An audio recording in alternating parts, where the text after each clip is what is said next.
visitor visa is a very common application that's being filed.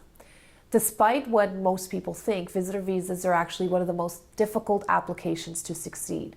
And the reason why is a visitor visa is an application where we have to present to an officer that your intentions are temporary.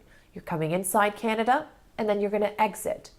So to have a successful application, those are the two main things we have to demonstrate. Why are you coming?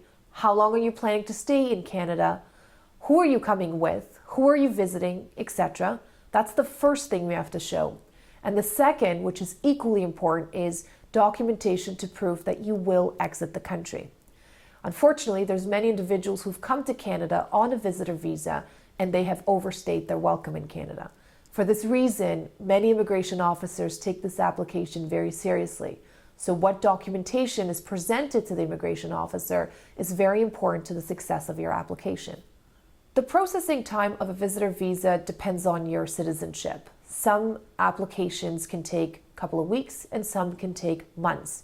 So depending on where you come from, we can definitely analyze how long the process can take. One key thing that I want to mention is the invitation letter.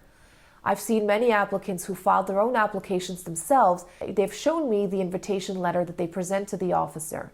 Unfortunately, the invitation letter has to mention key things in it for the officer to believe that you're coming in for this purpose and that you will exit out. The invitation is a crucial part of the application that has to be worded correctly.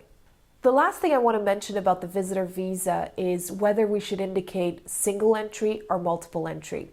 This is very important because many applicants get their application refused because they simply put the wrong entry. Single entry is usually for applicants who literally want to enter just one time. And multiple is if you want to enter Canada on the same visa multiple times. How you determine whether it should be single or multiple, it really depends on the reason you're coming to Canada and for how long you plan to stay. If you incorrectly put multiple when it technically should have been single, this is really the number one reasons why most applications are refused.